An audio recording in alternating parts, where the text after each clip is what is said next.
يا مساء الفل عليكم، ازيكم عاملين ايه؟ يا رب تكونوا بخير دايما. لو اول مره تشوفي قناتي وفري دبري مع سوزي. لو مش مشتركه معايا في القناه فضلا وليس امرا تشتركي في القناه وتفعلي الجرس وتختاري الاشعارات للكل علشان يوصلك اشعار بكل فيديو بنزله. طبعا احنا في الموسم بتاع المانجا، اللهم بارك، والمانجا كتير في السوق. المانجا دي يا جماعه عويس، المانجا دي عويس. واللي انا كنت ماسكاها الصغنونه الكيوته دي كانت فص، المانجا فص. عايزه اقول لك ان المانجا الفص دي يعني بتحسبيها في بقك كده على طول، من طعمها زي السكر وكيوته كده وجميله وصغننه. العويس دي بقى بتتخزن وحلوه قوي في التخزين. طبعا دي الكميه اللي كان جايبها زوجي. بدات افضي كل الكرتونه في الكراتين اللي عندي في الحوض، وفتحت عليها الميه وبدات اغسلها كويس قوي. لو هتخزنيها يبقى هي حلوه وجميله في التخزين. بس نصيحه، ان ما تزودوش في شرب المانجا علشان هي من الموالح، وطبعا بتزود نسبه الاملاح في الجسم، وبالذات اطفالنا علشان الولاد بيموتوا في المانجا. انا عارفه زي ما بيحصل عندي بالظبط. فرجاء ان احنا نخفف، يعني يبقى الموضوع في الوسط، الحاجه في المعقول حلوه، علشان المانجا من الموالح وبتزود نسبة الأملاح في الجسم. اللهم بلغت اللهم فاشهد، وربنا يحفظنا ويحفظ أولادنا جميعا. صلوا على النبي، اللهم صل على سيدنا محمد. ونبدأ كده نشوف هعمل ايه بعد ما غسلت كمية المانجا كلها، اللهم بارك. اهي. عايزه اقول لك ان دول الخضرة قوي دي كانت جامده. طب هتعملي فيها ايه يا سوزي؟ احنا كل سنه بنعمل ايه؟ ابو حسن بتبقى ليه طريقه معينه كده. دي مانجا عويس خضرة قوي وناشفه يا بنات، وتقريبا لسه كانت على السوا شويه. بيعمل ايه يا ابو حسن؟ اهو زي ما انتم شايفين كده اهوت. بيحطها في ورق. جبت له كتاب من كتاب الأولاد القديم، وبدأ يحطها في الورق، ويحطها هي في الكرتونة بتاعتها، وهنحطوها في مكان يكون ضلمة ويكون مقفول. هو عايزها تستوي، يعني هي المانجا دي خضرة لسه من جوه، فهو بيعمل كده علشان تستوي. بيسيبها بتاع 3 4 أيام، مش كتير، وبتبدأ تستوي، بتبقى زي الفل. دي الطريقة للمانجا الخضراء. لو محدش عارف، اهي زي ما انتوا شايفين كده اهو. خلاص كلها كلفتناها بورق زي ما انتوا شايفين، وهحطها تحت سرير الاولاد، تحت سرير الاولاد، علشان 3 4 أيام كده ونطلعها بتبقى حلوة وزي الفل. دي المانجا بقى اللي انا غسلتها، سبتها تتصفى على رخامة زي ما انتوا شايفين. وصلوا على الرسول، قولوا اللهم صل وسلم عليك يا حبيبي يا رسول الله. جبتها اهوت.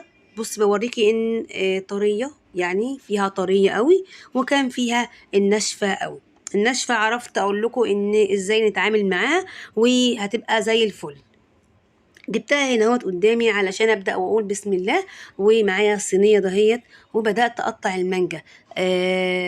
طبعا كلنا شاطرين وكلنا عارفين، وسهل قوي انك تقطعي المانجا، مش افتكاسه يعني ولا حاجه. هي مش افتكاسة ولا حاجة. اهي بدأت ايه اقطعها كده اهوت علشان اعرف اشد منها القشر. طيب القشر هنعرف نتخلص منه بطريقة صح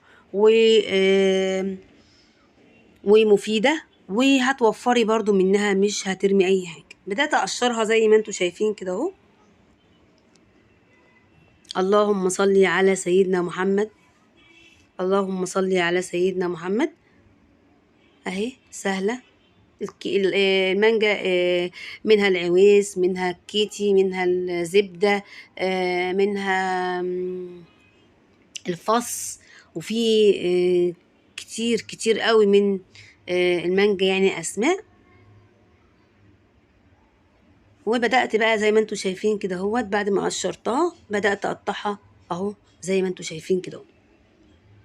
طبعا العظمه دي انا مش برميها، العظمه دي انا بقوم بيها بالواجب، يعني بقوم معاها بقوم معاها بالواجب.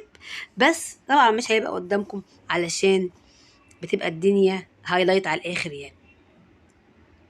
لكن مش هرميها، لا مش هرميها، دي مانجا يا جماعه، والمانجا ما تترميش، المانجا ما تترميش، دي احنا كلنا عارفين ومتفقين يعني. هعمل بقى الكميه ده هي بنفس الطريقه، ونرجع تاني اهو. بنفس الطريقة بقطعها وبخلي القشر على جنب وابدا اطلعها، وبسم الله ما شاء الله بتطلع شرايح زي ما انتم شايفين. والبذره بسيبها على جنب برضو علشان اقوم معاها بالواجب زي ما انتم عارفين. شايفاكي اللي ما حطيتش اللايك، حطي اللايك واكتبي لنا تعليق حلو كده من قلبك، ولك بالمثل. وطريقه تخزين المانجا احنا كلنا شطار والله العظيم وبنعرف نخزن المانجا كويس، بس انا مش هوريكي يعني غير انك تشوفي طريقتي في التخزين بس، لا اكتر ولا اقل. تمام اهو.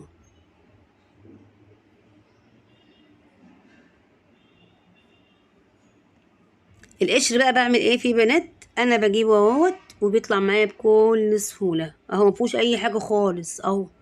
بعد كده هرميه بقى خلاص، هو كده كتر خيره يعني انا فرمته اهو زي ما انتوا شايفين كده.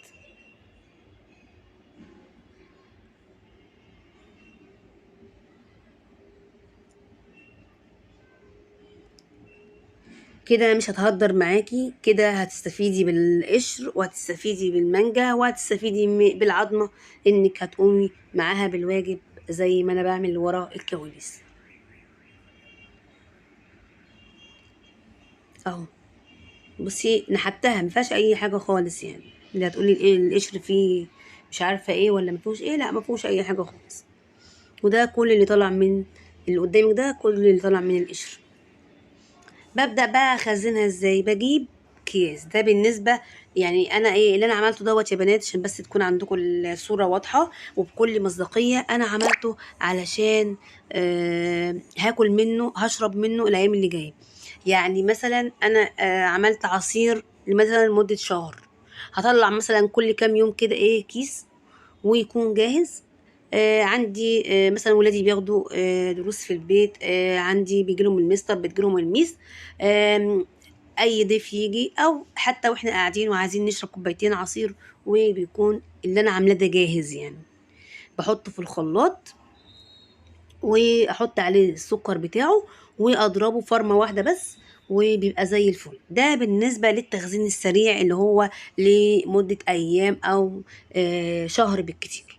يعني انا اللي انا بعمله قدامكم دهوت الكام واحده اللي انا عملتها قدامك وقطعتها وخزنها خزنها للأكل منها للشرب منها عصير في الأيام القادمة إن شاء الله.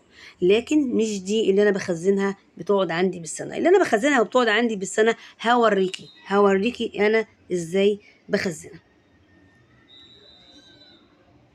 هقفله كويس بعد ما طلعت منه في الهواء، وهعبي بقى نفس الكمية، كل الكمية بنفس الطريقة اهي. نصلوا على الرسول ونقول اللهم صل على سيدنا محمد، اللهم صل على سيدنا محمد. وانا على فكره ما كنتش عامله كيس كتير، انا زي ما قلت لك يعني تبقى حاجه عندي سريعه كده اهوت، علشان لو في اي حاجه ايه عندي بتبقى سريعه يعني. تمام تمام. طيب بعد كده هقول لك على طريقه بقى تخزين المانجا الصح، واللي ما تاخدش معاكي وقت ولا مجهود. عندك الديب فريزر، بتفتحيه وبتحطي فيه المانجا كده. مش عايزه تحطي فيه المانجا كده، انا بحطها في اكياس. كان عندي حبة اكياس يعني كده وحطيتها، لكن باقي الكمية انا حطيتها كده في الديب فريزر في الادراج بتاعتها كده، المانجا بمانجتها كده بنفسها. خلاص باقي الكمية انا هحضرها بنفس الطريقة، هحطها برضو بنفس الطريقة كده اهوت. كل كيس فيه منجاية منجتين حسب ما انتي بتقدري في وقته انتي هتعملي كمية قد ايه. تمام اهو زي ما انتوا شايفين كده اهو. هحط كل الكميه اللي معايا دهيت في اكياس، وزي ما قلت لكم اللي انا هعملها عصير دي هخليها قدامي على طول كده اهوت علشان اسحب منها اول باول. والعصير دي يا بنات ما تقعدش كتير، عشان لو خزنتي ما تبص منك وتقولي ده سوزي بتقول لا، انا عملتها في كام كيس. انا عملت لي كام كيس كده عشان يبقى سريع معايا، وهستخدمهم الايام القادمه باذن الرحمن. لكن اللي انا بخزنها وبتقعد معايا بالسنه وبتبقى زي الفل، وبتطلعيها وبتقشريها بتبقى عسل زي الفل برضو. وهبقى اوريكي من اللي انا مخزناه وهطلعه بسهوله، وتطلع والله يا بنات زي الفل اهو. اللي انا هخزنها وتقعد عندي بالسنه بحطها في اكياس زي ما انتم شايفين كده اهو. وممكن تحطيها في الديب فريزر كده على طول.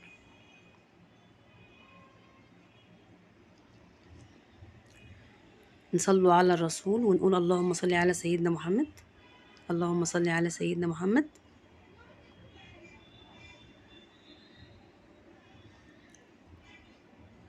اهو اللهم بارك، الحاجه كلها زي الفل.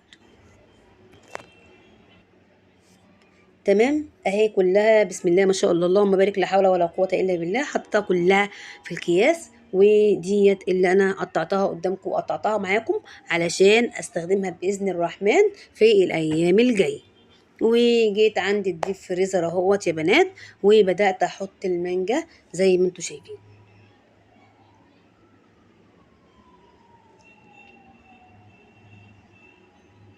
طبعا بالطريقه دي انت بتخزنيها بالسنه صدقيني، وبتيجي تطلعيها بتبقى حلوه قوي، وتبقى فريش وكانك جايباها فريش. دي طريقه تخزيني في المانجا يا بنات، يا رب تكون عجبتكم، يا رب تكون الدنيا متسهله عليكم، وربنا ييسر لكم اموركم كلها يا رب ويفرح قلبكم. وما تنسوناش باللايك والشير وسبسكرايب للقناه. ويا رب يكون الفيديو عجبكم.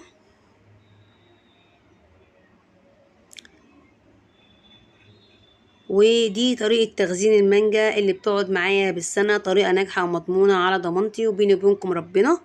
ويا رب يكون الفيديو عجبكم، والسلام عليكم ورحمة الله وبركاته.